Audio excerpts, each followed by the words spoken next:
Denji spinal cord sword? Denji spinal cord sword. Denji spinal cord sword. Denji spinal cord sword. Asa spinal cord sword. What the fuck just happened to me? Fujimoto just hit us with the whole 1-2 how you do, because this chapter, like most Fujimoto chapters, had me second guessing almost everything. And then there's the comedic timing of Yoru in the opening page trying her best to try and turn Denji into a weapon, to which Denji is just absolutely clueless. And it's been a minute since a manga panel made me giggle like this, but Denji just staring at her like a gorm while Yoru frantically tries to turn him into a weapon. It has to be some of the funniest shit I've seen in a manga panel in a hot minute here, because Denji being so daft as to not even realize what's happening and just laughing it off as if it's some sort of joke has to be some sort of hidden superpower from Denji, because there's no way this man could be this oblivious to everything that is going on around him in this world, in this manga series. Instead of investigating why she was trying to turn him into a sword, he just says that's a funny way to say goodbye to someone, and then he just toddles off on his day, you know what I mean? And honestly, I have to appreciate that. The dude is truly just living his best life, and you know, ignorance is bliss, as they say. But we see Asa and Yoru discussing why it never worked, and Asa then says that he mustn't have liked me that much, and then goes on to say, oh, it didn't really matter because she didn't care anyway, since she didn't like him either. However, in the last chapter, Yoru said that this feeling must be love.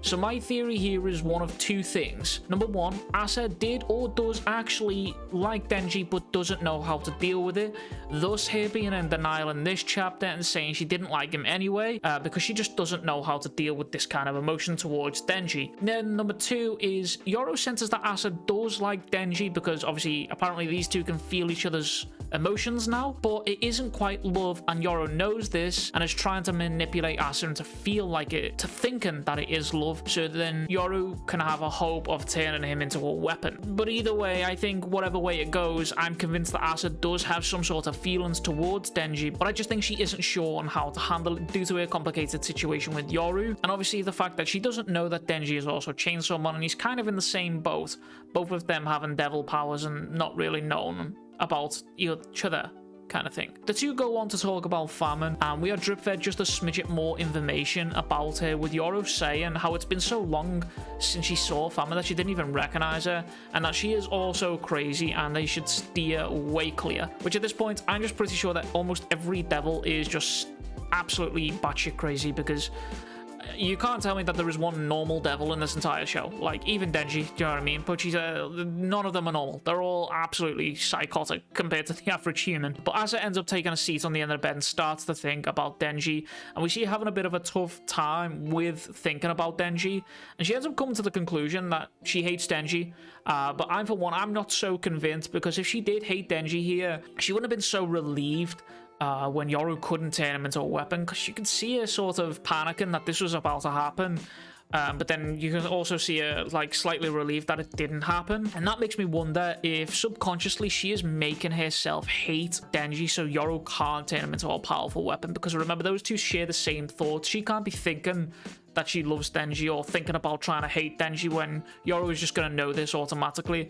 So subconsciously, Asa might be trying to hate Denji so Yoru can't do this. But it does make me wonder on whether Denji can actually ever be turned into a weapon. Personally, I say no, he can't. Because if Asa loves Denji currently and Yoru failed in this current attempt in turning him into a weapon, then I can't see any other attempt after this being successful. But that being said, we'll have to just trust in Fujimoto and what he has cooking and what he's going to cook up for us, because obviously it's going to be a wild ride if part 1 is anything to go for with Chainsaw Man. Fast forward to the next day, I'm assuming here, and we see Denji and Asa getting ready for their next date, with Denji suggesting that they go to the movies, and Asa is basically reluctant to spend so much money on this date, and instead suggests to go back to Denji's place. And this is where we see Denji looking notably shaken even at the suggestion here. And he says to Asa, if we go back to my place, you have to follow the house rules. Asa is just sort of like, okay, what happens if I don't follow the rules, and Denji just says basically you'll die, which is kind of random and also extremely interesting, because if War and Famine are sisters, that would make Nayuta, the Control Devil, one of their siblings.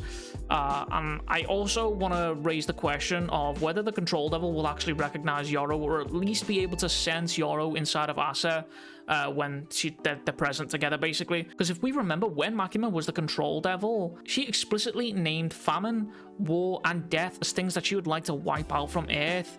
So I wonder if once Nayuta sees Asa and possibly senses the War Devil, will she remember these goals, or were those goals exclusive to Makima, or does the Control Devil's will sort of pass on from person to person, I wonder? Lots of questions and anticipation here for the next chapters, and it could also be the case that these house rules aren't even Nayuta. It could just be Kishibe. He could just be the mad dog walking around the gaff, you know, telling everyone what to do, and if not, he's gonna kill them type deal. Once again, Fujimoto is doing an incredible job with the pacing and the looping of the story in this series, and you can just feel part 2 is starting to like bump up, and the stakes are getting there. But when I think about part 2 compared to part 1, when we look at where we were at with part 1 round about now in the series, we'd seen so much shit go down already. So part 2 definitely feels like more of a slice of life type vibe for Denji, rather than just this all-out action story. I'm very excited to see where the next chapters take us, and where Fujimoto takes us on this little journey that he's got us all on. But that is all from me. If you enjoyed this video, make sure to like, comment, and subscribe as always, and I'll catch you guys all in the next one. Much love, big kisses, bye.